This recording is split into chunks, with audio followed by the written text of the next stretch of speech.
Hello everyone, welcome back to the channel. तो कैसे हो आप लोग गाइज? आज मैं आपके लिए ऐसे सीरीज को लेकर आया हूँ जो कि आप लोगों को बहुत ही ज्यादा पसंद आने वाला है। और गाइज ऐसे हम कुछ न्यू सीरीज को स्टार्ट करेंगे, और हाँ, जो दूसरी सीरीज है उनको भी हम कंटिन्यू करेंगे। आप लोग चिंता मत करो और अपना प्यार और सपोर्ट ऐसे ही देते रहना। तो एपिसोड के स्टार्टिंग में हमें गॉड रिलम में दिखाया जाता है, जहाँ पे हम एम्परर हु को देखते हैं, मतलब कि गॉड हु को, जो कि इतने सालों के मेहनत के बाद में एक सुप्रीम गॉड बनने वाले थे, जिसकी वजह से उन्हें अपने इटरनल फायर के साथ में पूरी तरीके से मर्ज होना था। मतलब कि इतने सालों के मेहनत के बाद में अब जाके इटरनल फायर पूरी तरीके से एक्टिवेट हुआ है, और हमें पता चलता है कि वो अपने इटरनल फायर के साथ में पूरी तरीके से मर्ज होने के बाद में एक सुप्रीम गॉड बन जाएंगे। अब हम देखते वहाँ पे एम्परर हु अपने इटरनल फायर को पूरी तरीके से मर्ज करने की कोशिश कर रहे थे खुद के साथ में, बट तभी हम देखते वहाँ पे एक बंदा आ गया था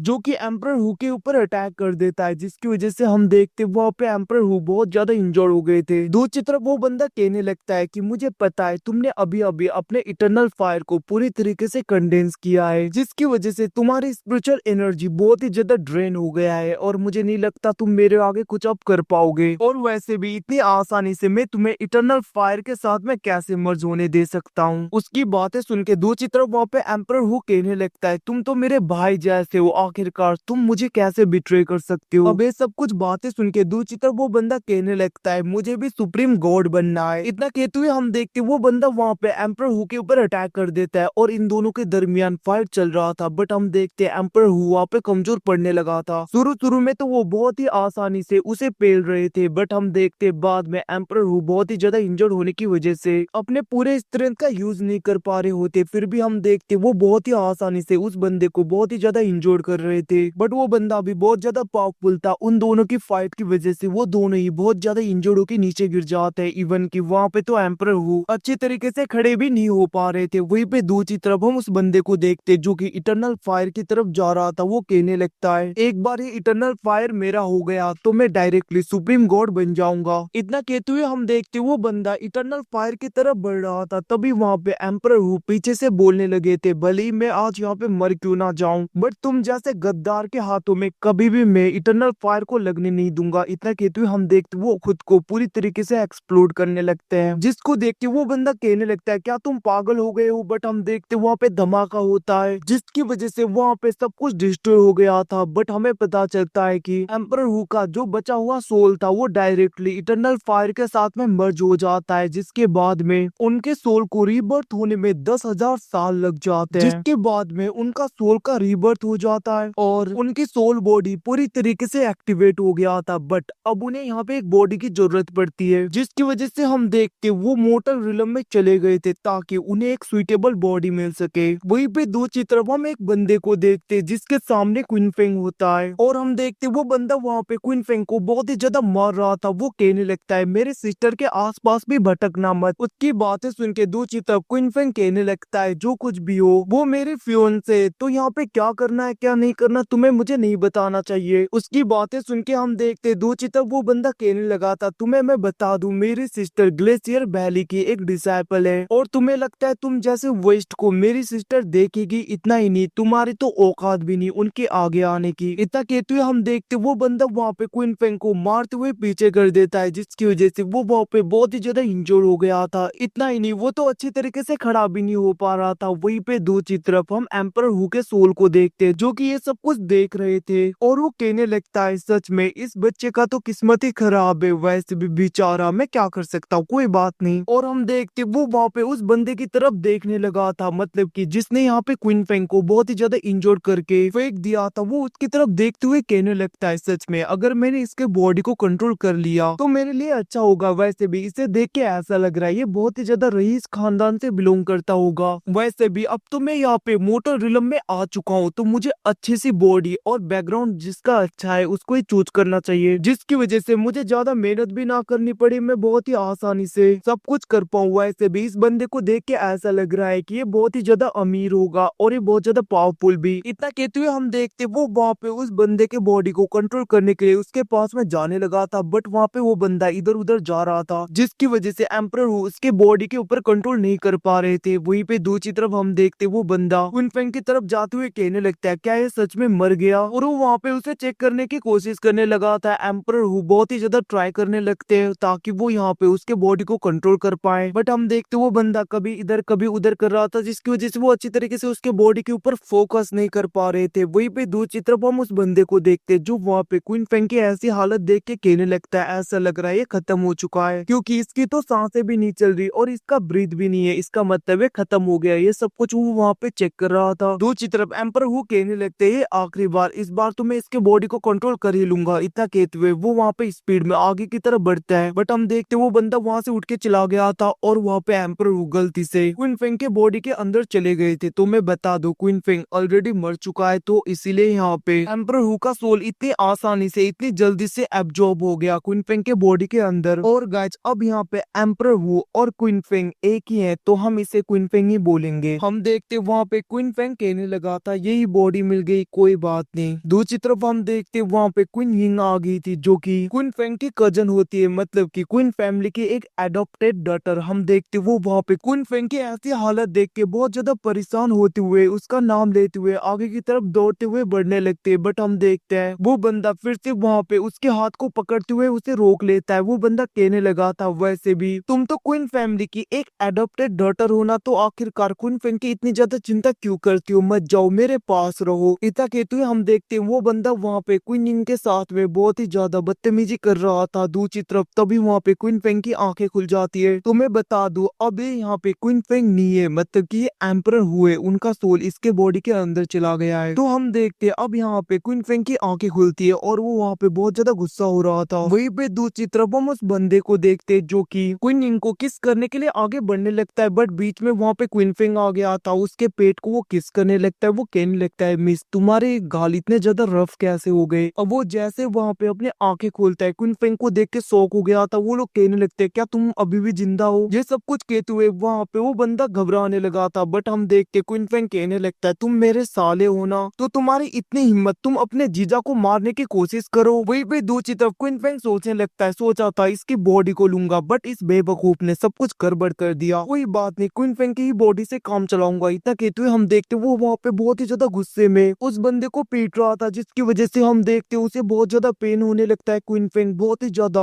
पावरफुल तरीके से उसके ऊपर अटैक किए जा रहा था। ये सब कुछ देख के क्वीन यिंग बहुत ज्यादा खुश हो गई थी। वो कहने लगते ब्रदर क्वीन फेंग अभी भी जिंदा है। हम देखते उस बंदे की हालत बहुत ज्यादा खराब हो गया था। वो गुस्से में कहने लगता है तुम बस रुको मैं दूसरे लोगों को बुला कर लाऊंगा। इतना कहते हुए वो वहाँ से भाग जाता है और इसका नाम भी हमें पता चलता है, इसका नाम सिंह हान है जो कि सेन फैमिली से बिलोंग करता है। वहीं पे दूसरी तरफ हमें क्वीन यिंग को दिखाया जाता है जो कहने लगते ब्रदर फेंग क्या आप ठीक हो। इतना कहते हुए हम देखते वो आगे आने लगते हैं, बट वहाँ पे क्वीन फेंग की नजर कुछ गलत चीजों में चला जाता है, जिसकी वजह से उसके नाक से खून आने लगा था। वो कहने लगता है सच में ये बॉडी बहुत ज्यादा कमजोर है, और हम देखते वो वहाँ पे उस लेडी की तरफ गिर गया था जहाँ पे क्वीन यिंग उसे पकड़ते हुए ले जाने लगते। दूसरी तरफ सिंहान ये सब कुछ देख रहा था। वो गुस्से में कहने लगता है तुम बस यहाँ पे वेट करो क्वीन फेंग, तुम्हारे क्वीन फैमिली को इसका प्राइस पे करना होगा। इतना कहते हुए वो बंदा बहुत ज्यादा गुस्सा हो रहा था। वहीं पे दूसरी तरफ हमें क्वीन फेंग के सी ऑफ कॉन्शियसनेस में दिखाया जाता है जहाँ पे एम्पर हु की आंखें खुलती है और उन्हें वहाँ पे क्वीन फेंग के पास्ट के सारे विजन दिखाई देते। कैसे क्वीन फेंग एक जीनियस हुआ करता था क्वीन फैमिली का, तब उसके फियोंसे ने उसके साथ में प्यार का ढोंग रचा, उसे यकीन दिलाया कि वो उसे बहुत ज्यादा प्यार करती है, जिसके बाद में उसने उसे लव ऑफ टोकन बोलते हुए एक ब्रेसलेट दिया था और उसी ब्रेसलेट का यूज करते हुए उसके सोल को पूरी तरीके से एब्जॉर्ब करके उसके कल्टीवेशन को पूरी तरीके से डिस्ट्रॉय कर दिया था, जिसके बाद में उस लेडी ने क्वीन फेंग को छोड़ दिया। अब ये सब कुछ देख के वहाँ पे एम्परर हु कहने लगते हैं सच में इसने बहुत कुछ झेला है और आखिर में जाके तुम्हारी डेथ भी होगी, तुम चिंता मत करो, क्योंकि मैंने तुम्हारी बॉडी को लिया है तो अब मैं तुम्हारे फैमिली के और तुम्हारे लोगों को प्रोटेक्ट करूंगा, क्योंकि हम दोनों अब एक ही हैं। इतना कहते हुए हम देखते वहाँ पे एम्परर हु पूरी तरीके से क्वीन फेंग के बॉडी में मर्ज हो जाते हैं। और गाइज मैं बता दूं अब यहाँ पे एम्परर हु और क्वीन फेंग एक ही है, तो इन्हें हम डायरेक्टली क्वीन फेंग ही बोलेंगे। अब हम देखते हैं क्वीन फेंग की वहाँ पे आंखें खुल जाती है और वो अपने गले का उस ब्रेसलेट को निकालते हुए डिस्ट्रॉय कर देता है। वो कहने लगता है सच में ये लड़की बहुत ही ज्यादा पॉइजनस है, इसने जानबूझ के क्वीन फेंग के गले में ये लॉकेट रखा था ताकि वो उसके सोल को पूरी तरीके से डिस्ट्रॉय करती जाए अंदर से। बट बेचारा क्वीन फेंग कुछ भी समझ नहीं पाया। बट कोई बात नहीं, अब तो मैं खुद ही क्वीन फेंग हूँ, मैं भी तो इस लेडी से मिलूं। आखिरकार कितनी कितनी ज्यादा पॉइजनस हो सकती है, जिसका नाम यहाँ पे सिंग यू है। तुम बस वेट करो, तुमसे बहुत ही जल्दी मुलाकात होगी। इतना कहते हुए हम देखते वहाँ पे क्वीन फेंग अपने इटरनल फायर का यूज करते हुए अपने बॉडी को और भी ज्यादा स्ट्रॉन्ग बनाने लगा था।